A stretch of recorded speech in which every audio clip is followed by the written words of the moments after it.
Dear Tita L, ako po si James, 23 years old ng Quezon City. Nais ko pong ibahagi ang isa sa napagdaanan ko at ng aking girlfriend sa loob ng 7 taong relasyon. May punto po sa aming daan na nagkaroon kami ng iba't ibang landas. Habang siya ay nakapagtapos ng pag-aaral, ako naman ay tinatapos ko ang kolehiyo at nagtatrabaho para makatulong sa pamilya. Passionate po ako sa aking pag-aaral. Ako ay isang fine art student sa isang universidad. Sa kabila noon ay nagtatrabaho naman ako bilang designer. Sa sobrang dami kong ginagawa, ay minsan hindi ko na naibibigay ang oras ko sa kanya. Ngunit may pagkakataon naman ay ibinibigay ko ito sa kanya. Hanggang sa dumating po ang oras na nagde-demand siya ng time sa akin na hindi ko kayang ibigay at nahantong kami sa isang cool-off situation. Hala. Para po pakinggan ang istorya ni James dito sa YYY Dear Laila, live po natin siya makakausap. Shout out! James, hello! Hello po. Hi, James! Hello po. Okay, so nag-aaral ka pa hanggang ngayon? Working student? Yes po. Kaya ba ng katawan? Kaya mo? Okay ka naman? Kinakaya po. Okay, paano mo nakahati nga yung time mo sa 3? Noong hindi pa kayo cool off, paano mo nakahati ang katawan mo sa 3 activities? Pag-aaral, part-time trabaho, and syempre, full-time jowa. Ayun, may mga times po na, so hindi naman full week na may pasok ko.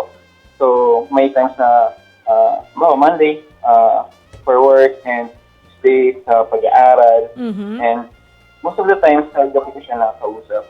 And ganun yung parang setup. Nagtatrabaho na siya? Hindi pa. So, parang wala siyang ginagawa. Kaya marami siyang oras para sa akin. Kaya ako yung sumasalo. Pero is she looking for work? Nakagraduate na siya? Yes. Nakagraduate na po siya. Naghahanap siya ng work? Opo. Okay. So, ano yung pinag-ugatan? Oras lang ba talaga? Yun po yung iniinda niya, hindi pinibibigay ng oras. Kung minsan, may mga kasama rin ako, classmate ko, yun yung siyempre kasama ko sa work, kasama ko sa classmate ko, nakasama ko lagi.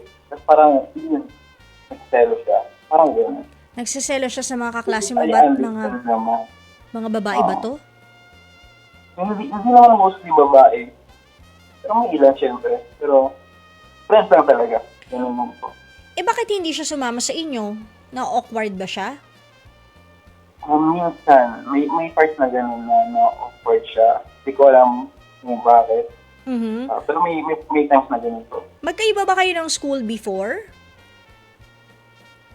High school ko siya eh. High school classmate ko kami nagkakilala. So, full high school ko, classmate ko siya. And then, senior and college ko kami nagkaiwalay. Nung nag-college na, different schools na? Yes po.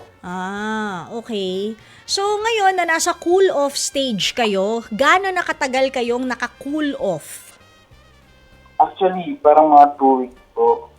Mga ganun. 2 linggo, medyo sariwa pa yun Opo. 2 weeks pa lang kayong cool off. Opo, ganun po. Meron ba kayong pinag-usapan na specific time na period itong pag-cool off ninyo o wala? Sabi ko po parang mga 3 weeks po siguro. Parang sapat na yun para makapag-isip kami sa gusto namin sa isa't isa. Ikaw ang nagbigay ng time frame, 3 weeks. Opo, ganun po. Okay. Itong within 2 weeks na to, kamusta kayo? Nag-uusap ba kayong dalawa? Hindi po. Hindi talaga? Parang naka-ano siya eh, naka-stable lang yung Facebook na yun. Parang Sorry? Parang naka-ano siya, disable, kalimutan ko yung tawag. So, Do not disturb, ganun ba? parang Naka-mute? ganun. Naka-snooze? Ini-snooze ka niya, ganun? Oo, parang gano'n. Okay. I think Pero, okay din naman para makatulong sa kanya. yung, sa cellphone, Opo. hindi kayo nag-uusap? Hindi po. When she said na, di ba siya yung nag-initiate na gusto niyang makipag-cool off? Actually, ako po yung nag-initiate. Ikaw? Opo. Bakit? Kasi po, parang binibigyan yung time kasi na hindi ko nabibigay. So parang, sabi ko, kung hindi ko na ibibigay yung gusto mo, siguro kailangan mong, kasi binibigay niya sa akin lahat ng oras niya. Kasi wala siyang ginagawa. Mhm. Siguro kailangan mo nang may ginagawa ka muna. As Mhm. of now, para Mhm.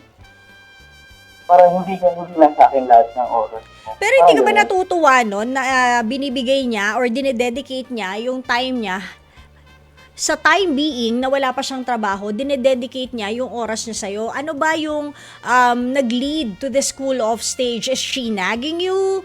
Is she sobrang in your face already? You couldn't stand it because she always messages you? O talagang nakukulitan ka na sa kanya kasi parang nawalan ka na ng space para sa sarili mo because you are already in a 7-year relationship by now, dapat kilala nyo na ang isa't isa.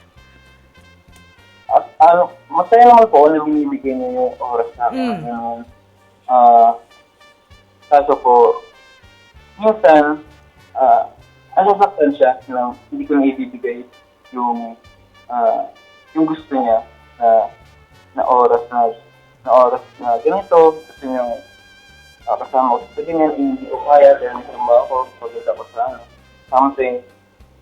And siguro, sa 7 years, kilala naman namin isa't isa, pero meron pa rin nabubuklat na something na bago. And Okay. ito po yung part na yun. Sige, so ikaw ang nag-initiate ng cool off and you told her na mag-cool off tayo ng 3 linggo. Opo. Okay. Ngayon, 2 weeks pa lang. Opo. Honest question. Namimiss mo ba siya? Oo naman po. Siyempre. From 1 to 10, gaano mo siya namimiss? 10. 10. Ba't di mo pa i-message?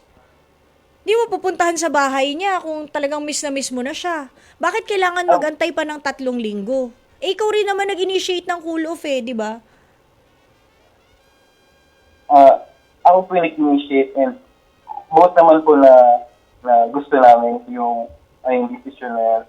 And hinihintay ko pa na tingin ko magiging okay siya na mas makilala niya yung sarili niya. Na as of now kasi parang ang nangyayari, wala siyang ginagawa. Kaya ako lang yung napagbabalingan lang oras niya and hindi niya alam yung mga gusto niya sa buhay. Parang yun po. Parang gusto ko siyang bigyan ng oras para kilalanin pa yung sarili niya.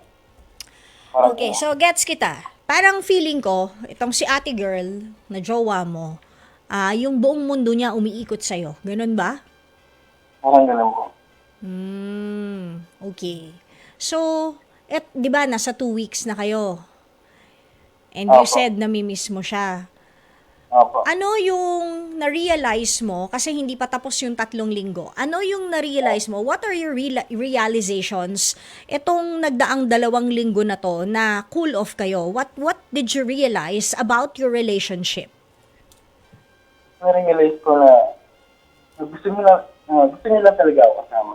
Na hindi niya ako gustong kulungin, hindi niya ako gustong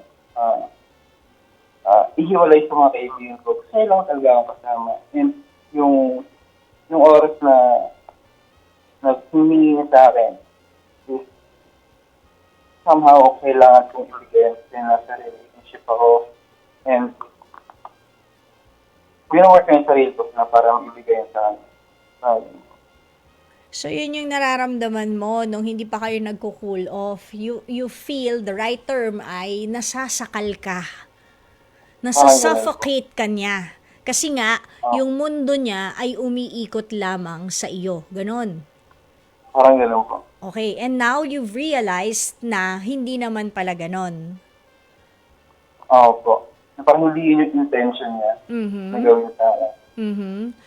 But, noong nung hindi pa kayo nagko-cool off, and she was feeling a little bit insecure or nagseselos sa mga kaibigan mo, ano naman ang ginawa mo para ma-secure siya, yung damdamin niya, yung feelings niya na, okay, ano to, love ako nito, loyal siya sa akin.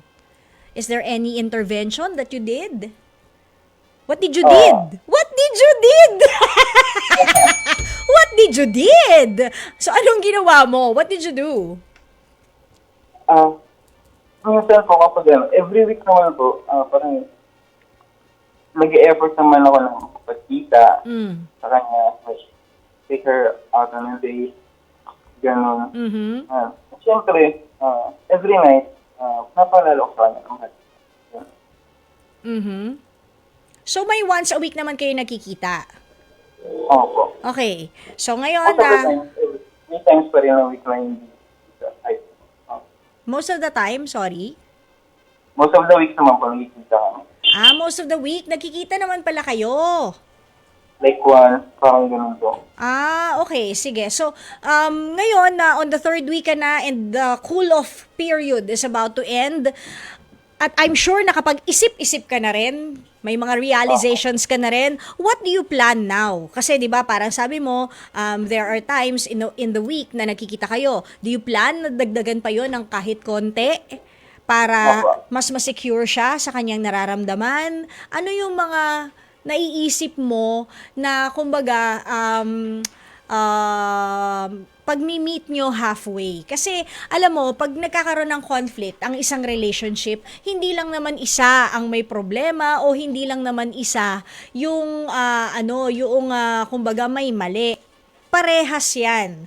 So, sa part mo, ano yung mga nakikita mo naman na parang to make up for it na kung ang complaint niya, yung chief complaint niya is medyo hati talaga yung time, paano? Ano yung mga sa tingin mo na dapat mo naman gawin? Ang tingin ko is plan a schedule talaga para sa isa't isa, para hindi alam na si isa kung ano yung ginagawa namin ngayon. Tapos sana rin may gusto ko ipag-ibig sa kanya na hindi porket na hindi ko siya nakakausap o hindi ko siya minsan nare-replyan, hindi ibig sabihin na siya mahal or may iba na ako ginagawa. Sometimes, occupied lang talaga yung kusa ko. Baka kailangan lang talaga na mas i-secure mo siya. Yeah. Kasi baka yun talaga yung nararamdaman niya. Alam mo, kami mga girls, minsan mga aning kami eh. Oo, kailangan lang siguro ng konti pang lambing and konti pang security para hindi naman kami mga inferior or hindi naman kami nai-insecure or kasi kumbaga that's also naman on your end yun dapat mong gawin instead of naiinis ka na parang ganun ang nangyayari, di itry natin yung plan B, kumbaga, 'di ba, James? Last question. From 1 to 10, gaano mo siya kamahal? 10 po. 10. 7 years na kayo. Do you plan to take it further? More than boyfriend, girlfriend? You think? Sa ngayon po, wala pa po. Kasi, siguro unahin ko muna. Sa amin ang pag-usapan naman po namin na unahin muna yung career namin bago dumaan sa gano'n. Oo, sa bagay, bata pa naman ikaw, 23 ka pa eh. So, kung dagdagan nyo pa at sana magtagal kayo, dagdagan nyo pa ng another 7 or 8 years, hindi ba? By then, you'll be 30, no? And sana maging kayo na forever. So, ano gagawin mo on the third week? Tatawagan mo na siya? Opo. Pa-cool up pa kayo. Tawagan mo na ngayon! Tawagan mo na kasi ngayon. Parang, sino ba pinahihirapan mo? Ikaw din, tsaka siya. Sige po. Diba? Anyways, ayan, good luck. Sana maging okay kayo and sana magkabalikan nga kayo. 'Di ba, James? In a relationship, it always takes two to tango. Hindi sa isang relasyon, hindi isa lang ang merong mali. Minsan meron din. Well, actually hindi talaga minsan. Sa isang relationship, hindi po pwedeng isa lang ang nagkakamali. Parehas yan na merong pagkukulang kaya kayo nagkaroon ng salpukan. So, dun sa panahon na naka-cool off kayo ngayon, sana on the third week, kung aabot ka pa ng third week ng pag-aantay, o kung hindi man, tawagan mo na siya ngayon at magbalikan na kayo, kasi I find it useless na aantayin mo pa yung 3 weeks. Miss na miss mo na di ba? Sorry wala akong EQ eh. Pagka miss ko na, game na, atat na, sorry na, o love na ulit. Kasi, para alam niyo yon, bumalik na ulit o mag-reset na kayo ulit sa pagla-love. Hindi yung nag-antay ka pa ng 3 weeks, 'di ba? Pagkatapos, okay, eto na tayo ulit. 'Di ba? Parang ganun eh. 'Di ba? Opo. Anyways, James, sana maging okay kayo. Okay? Thank you po. Sige.